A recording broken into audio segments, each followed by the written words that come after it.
Ay, mami, kung may toddler ka, nako, bilhan mo na sila ng ganito. I'm sure di ka nakukulitin buong araw. Lulubayan na yung cellphone mo.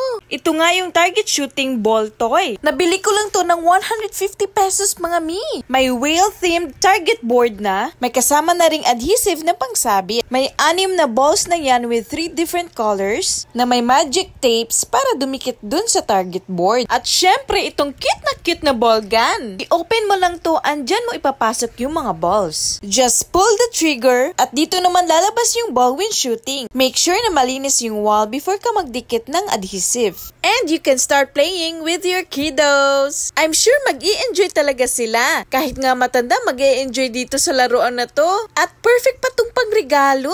Kaya ano pang hinihintay mo, mami? Bili ka na nito. 150 pesos lang to, pero mag-i-enjoy talaga ang baby mo. Kaya mag-checkout ka na. Bye!